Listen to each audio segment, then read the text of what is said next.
నమస్తే welcome to our channel. నిన్న ఆప్త సభలు జరిగాయి, దాని గురించి మాట్లాడదాం. చిరంజీవి గారు ప్రత్యేక అతిథిగా వచ్చారు. సో చిరంజీవి గారు మాట్లాడిన స్పీచ్ గురించి మాట్లాడదాం. ప్రస్తుతం మనతో పాటు సీనియర్ జర్నలిస్ట్ కిరణ్ పోల్దాస్ గారు. హలో సార్, నమస్తే. నమస్తే అండి. సార్, సో చిరంజీవి గారు నిన్న సభకి అటెండ్ అయ్యారు, దాని గురించి మాట్లాడాలనుకుంటాను. చిరంజీవి గారు అంటే తను జీవితంలో ఎలా ఎదిగాడు, ఎదిగేటప్పుడు ఎలా ఉండాలి, ఎదిగాక ఎలా ఒదిగి ఉండాలి, ఎదిగిన తర్వాత ఏ రకంగా తన స్థానాన్ని కాపాడుకోవాలి, ఈ అంశాల గురించి చాలా చక్కగా వివరించారు. ఆయన జీవన సత్యాలు, జీవిత పాఠాలు చెప్పారు. ఆయన కెరీర్ తొలినాళ్లలో ఎలా ఉన్నారు, ఈ తొలినాళ్లలో ఆయన్ని డిప్రెషన్లోకి తెచ్చే మనుషులు ఉండేవాళ్ళు, నెగిటివిటీ నింపే మనుషులు ఉండేవారు. ఆయన ఒక మాట అన్నారు, పాండీ బజార్లో ఒక టీ షాప్కి వెళ్ళేవాడంట. టీ షాప్కి వెళ్ళి ఏదో కూర్చుంటే, నువ్వు సినిమా హీరోగా ట్రై చేస్తున్నావా, ఇదో నీకంటే ఆడు చూడు ఎంత అందంగా ఉన్నాడు, వాడి పరిస్థితి ఏంటి, ఆడే దిక్కులేదు నీకు వస్తుందా, ఇట్లా అనేవాళ్ళట. ఒక ప్రాంతం మనుషుల్ని ఒక కలరుకో వాళ్ళ అందానికో మనం సూచికగా భావించడం అనేది తప్పు. సో అలాంటి అన్నప్పుడు చిరంజీవి గారు దాన్ని ఇలాంటి చోట్లకు మనం రాకూడదు, మనము వీళ్ళ మధ్య ఉంటే మనం నెగిటివిటీ మనలో పెరిగిపోతుంది అని ఆయన అక్కడికి వెళ్లకుండా పాజిటివ్ ఉన్న ప్రదేశాల్లో మాత్రమే తిరిగేవారట.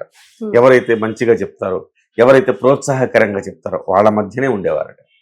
నెగిటివ్గా చెప్పే వాళ్ళకి సాధ్యమైనంత వరకు దూరంగా ఉండడం, తద్వారా తన కాన్ఫిడెన్స్ కోల్పోకుండా చూసుకున్నాడు. సో ఎదిగేటప్పుడు ఎంత ఒదిగి ఉండేవాడో, నిర్మాతలతో ఎలా ఉండేవాడు, ఒక సినిమా హిట్ కాగానే నేను తోపు అని బిహేవ్ చేయలేదు అని అనుకువగా ప్రతి అవకాశాన్ని అందిపుచ్చుకునేలాగా ఏ రకంగా ఆయన పైకి ఎదిగాడు అనేది చాలా చక్కగా చెప్పాడు. ఎదిగితే సరిపోతుందా, నంబర్ 1 అయిపోయాము, నేను నెంబర్ 1 కాలు దగ్గరేస్తే టప్పని నెంబర్ 10కి పడతాం, అది క్యారీ చేయడమే కష్టం. అది కూడా ఆయనకి తెలుసు.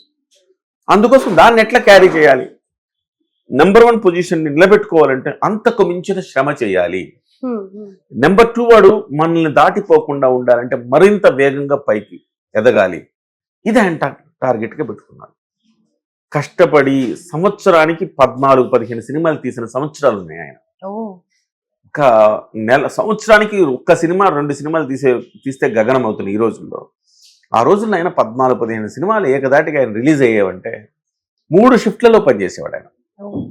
వాళ్ళకి తెల్లవారి 5 నుంచి 11 వరకు ఒకళ్ళకి కాల్ షీట్ ఇస్తే, 11 నుంచి మళ్ళీ సాయంకాలం వరకు ఒకళ్ళకి కాల్ షీట్ ఇస్తే, సాయంకాలం 6 నుంచి అర్ధరాత్రి వరకు ఇంకొక కాల్ షీట్ వచ్చి 2 గంటలు 3 గంటలు నిద్రపోయి, ఊరికే మెగాస్టార్లు ఎవరండి, అంత శ్రమపడి అంత చేస్తే మెగాస్టార్ అయ్యాడు. ఆ స్టార్డమ్ నిలబెట్టుకోవటం మరొక ఎత్తు. సో ఇవన్నీ క్రమంలో ఎట్లా ఆయన నిర్మాతలతో ఎలా ఉండేవాడు, ప్రేక్షకులతో ఎలా ఉండేవాళ్ళు, సాటి యాక్టర్లతో ఎలా ఉండేవాడు, ఎలా మసులుకునేవాడు, ఇవన్నీ చెప్పాడు. ఇన్ని చెప్పి టోటల్గా ఆయన తేల్చింది ఏంటంటే, ఎంత ఎదిగినా ఒదిగి ఉండాలి, మన క్యారెక్టర్ చాలా ముఖ్యం అని చెప్పారు. అయితే సార్, ఇక్కడ అంటే యాటిట్యూడ్గా చూపించకూడదు, క్యారెక్టర్ మనకు ముఖ్యము అని చెప్పాడు. సార్, నాకు ఇక్కడ కొన్ని క్వశ్చన్స్ ఉన్నాయి సార్. అంటే మీరు ఇప్పటి వరకు పాజిటివ్ గా చెప్పారు కదా, సినిమా ఇండస్ట్రీలో చిరంజీవి గారు తొక్కేస్తారు అని, మెగా కాంపౌండ్ నుంచే హీరోలు రావాలి అని కానీ, లేకపోతే ఇంతకు ముందు గతంలో చూసుకున్నా కానీ 90s లో 80s వాళ్ళ సుమన్ గారి ఇన్సిడెంట్ కూడా చిరంజీవి గారే ఇరికిచ్చారని, ఇలాంటివి ఎన్నో చిరంజీవి గారి మీద వచ్చాయి కదా. మరి అవన్నీ ఎందుకు అంత నెగటివిటీ ఫేస్ చేయాల్సి వచ్చిందంటే? ఇప్పుడు మనకు ఒకళ్ళ మీద ద్వేషం ఉందనుకోండి, ఏముంది, మనకేం ఖర్చు ఏమన్నా ఉందా అండి? ఒక నెగిటివ్గా ఒక వార్త స్ప్రెడ్ చేస్తాం, ఖర్చు లేని పని కదా అది. ఒకటి ఎదవా అని చెప్పాలి అని అనుకుని ఒక ఎదవా అని చెప్పేస్తాం. వాళ్ళు ఎంత కష్టపడి ఎదిగారు, వాళ్ళు ఒక రూపాయి దాచుకుంటూ ఎదగడం, ఒక ఇటుక పేర్చుకుంటూ ఒక స్థాయికి వచ్చినప్పుడు వాళ్ళని వీడు మంచివాడు కాదని చెప్పడం చాలా ఈజీ, బురద జల్లడం చాలా ఈజీ. ఆ పని డబ్బులు ఖర్చు కూడా కాదు. ఆ రకమైన ద్వేషభావంతో చేసే ప్రకటనలే తప్ప ఏదైనా నిజం ఉందా అండి? ఉదాహరణకు మీరు అన్నదే సుమన్ గారి వ్యవహారం తీసుకుందాం. సుమన్ గారే స్వయంగా అనేక సందర్భాల్లో చెప్పారు, తప్పు ఇది, అలా అనకూడదు, చిరంజీవి గారు చాలా మంచివారు, ఆయన నేను కాంపిటీషన్ ఉండొచ్చు కానీ ఆయన చాలా మంచివారు, చాలా గొప్ప యాక్టర్ అని ఆయనే చెప్పారు. ఇవన్నీ కూడా వదంతులు, తప్పు అని చెప్పారు.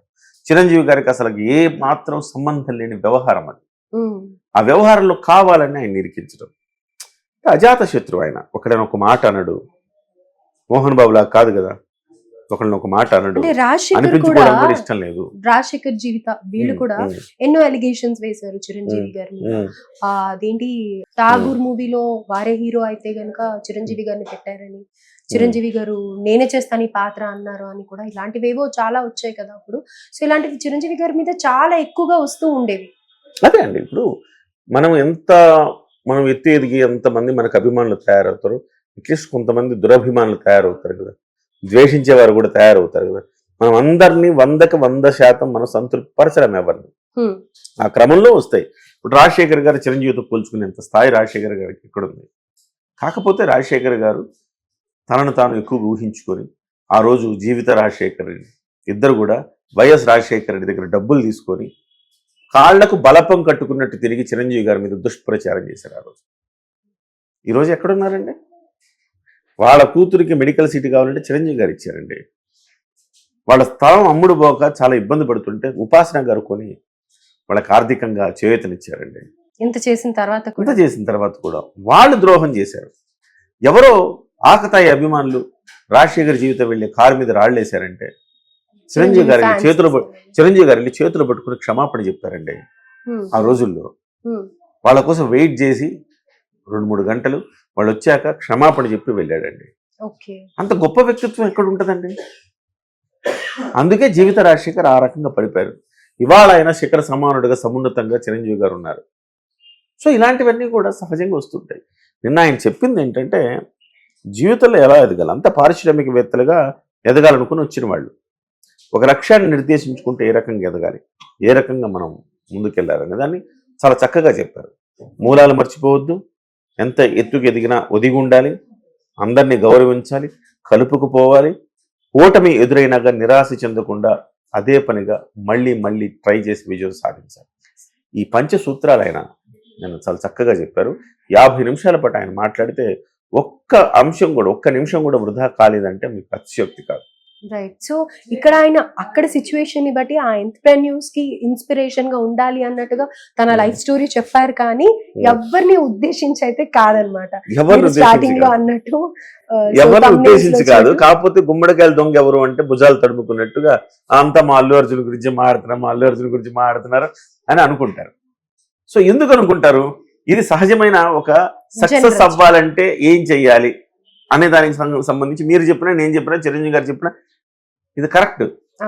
కానీ ఇది అల్లు అర్జున్ గారు తనకు అన్వయించుకొని, లేకపోతే అల్లు అర్జున్ గారు అభిమానులు వాళ్ళకి అన్వయించుకొని అంతా మావాడి గురించే మాట్లాడారు. చిరంజీవి గారు మళ్ళీ మొన్న తమ్ముడు కౌంటర్ ఇచ్చాడు, వాళ్ళ అన్నయ్య కౌంటర్ ఇచ్చాడని మాట్లాడుకున్నారు అనుకోండి, ఏం చేస్తాం, అది వాళ్ళ బుర్ర అంతే, అంతకు మించి ఎదగలేదు. దీనికి మంచి హెడ్డింగ్స్ పెట్టేసారు. వాళ్ళు రాసేందుకు నిజంగా గ్రేట్ అని చెప్పాలి. ఏంటి మెగాకి ఇంకా అల్లుకి పడట్లేదా